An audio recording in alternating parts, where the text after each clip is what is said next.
Hey guys, welcome to Yesterday's Coffee, the podcast where we chat about fitness, nutrition, and business all over coffee that may or may not have been brewed yesterday. Today we are bringing you a brand new study on resistance training with a type of intermittent fasting. And this one specifically, we're looking at the difference between training with breakfast, so an actual food meal, and training without it in people that are specifically used to eating breakfast. I think this is a pretty common question that I get. I don't know if you get the same thing of like, when should I eat? How do I optimize training in the morning? Mm-hmm. And people are always wanting to know what's best. So we're looking specifically at people who are used to eating breakfast, and that's going to tell us a little bit more about that. Yeah. So we're just going to dive right into the study and then talk about implications from there. So the study itself is titled Breakfast Omission Reduces Subsequent Resistance Exercise Performance. So what they looked at here, they had 16 trained males aged 19 to 27. And they were anywhere from 154 to 187 pounds in body weight. And they regularly trained at least 3 days a week, and they regularly ate breakfast. And so what this study did was it broke them up into two randomized groups. And first, they had everybody test their 10 rep maxes in bench press and in back squat. And so they figured out what those 10 rep maxes were, and then they performed two separate trials, and these were each randomized. And so they performed one trial seeing what those maxes were, and then the second trial was where they broke them into groups, one being the fed group and one being the fasted group. So each group fasted overnight, and then in the morning, one group was fed a breakfast containing, and this was in kilograms, so I converted it to roughly 0.7 grams of carbs per pound of body weight. So a lot of carbs, a very large breakfast. It didn't really go into detail into what else they were consuming. And then the other group was only given water, so they effectively didn't eat. And after this quote-unquote meal, each group was then tested 2 hours later. And so after those 2 hours, what they found was that the group that ate breakfast performed 68 plus or minus 14 reps on the back squat. It's a pretty big plus or minus. So yeah, it's a big plus or minus variation because there. we're also dealing with percentages here, and depending on like how strong you are. I didn't notice that at first, but that's like kind of a big range. Yeah, I mean, not everybody's going to be at the same amount of strength. Sure. So 68 plus or minus 14 reps for the group that actually ate breakfast. And then the group that didn't eat breakfast, when they squatted, they only hit 58 plus or minus 11 reps. So that's a big disparity there. Mm-hmm. And then comparing the same two groups on bench press, the group that ate breakfast, it hit 40 reps plus or minus 5 on bench, and then the fasted group hit 38 plus or minus 5. So those were pretty close.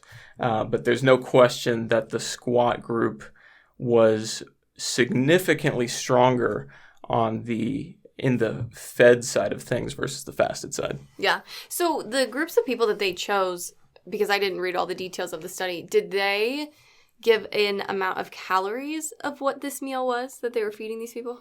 The only detail they provided was the 0.7 grams of carbs per pound of body weight. Got it. My other question was, they were all trained men, but did they take like a similar skill level across the board?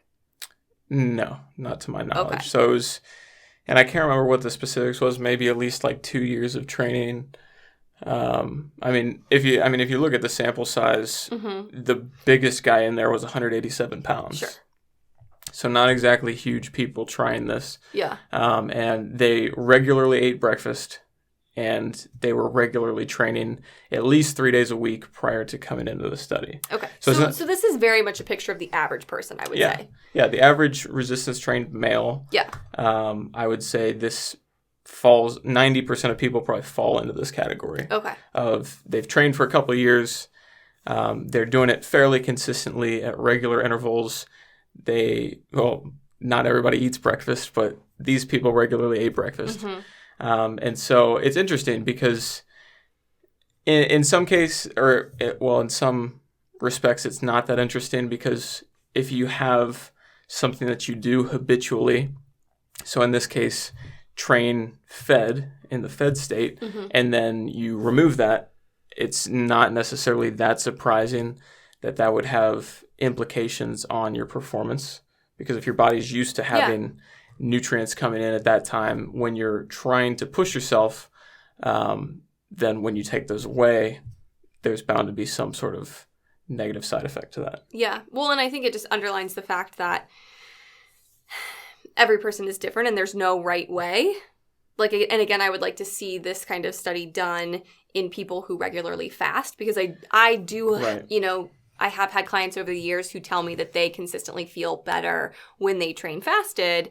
And I don't know, and that's subjective too, because I don't know exactly what they mean when they say they feel better. Does that mean that they feel like their heart rate is up higher, they sweat more, they're getting more out of it, or is it that they truly feel stronger during the workout? So that's tricky to discern, but I would be curious to know, what these results look like in a fasted group, because I truly believe that there isn't a true answer or a right answer here. It really is very individualized. Because you can take, these people, and I know personally for me, I feel better after I eat 2 meals in the day. Mm-hmm. And I found that out. I think this goes along with the same question of when is the best training time. Same thing for when is the best time to eat before training, person to person. Yeah, no, I mean, so what this definitely doesn't say is that you have to eat before you train to be stronger. Yeah. What this does say is that if you regularly eat before you train and then you skip that meal, you'll likely be weaker or you'll perform more poorly. Mm-hmm. And exactly what Alexa said, the counterpoint to this study would be running the exact same study with people that regularly train fasted. Yeah. And seeing if we give those people that regularly train fasted a meal beforehand, if that increases their performance or if it decreases it. We don't know. So that type of comparison there would be really interesting, because I do get this question all the time, especially with people that are interested in intermittent fasting and they train first thing in the morning, or maybe they're not even interested in intermittent fasting, but they just train before work and they go to the gym at 5 or 6 a.m. Mm-hmm. and the last thing they want to do is choke down a meal at 4:30. Yeah. So they're like, well, should I train fasted? Is that bad? Is it going to impair my ability to build muscle or my strength? And in one-to-one cases, we don't necessarily know, because it really just comes down to that individual person, what works best for you, what helps manage all of those other stressors through your day. Mm-hmm. So if allowing you to get a workout done first thing in the morning is going to lower your stress overall, then it's probably going to have a much larger impact positively than just missing a meal would before training. Sure.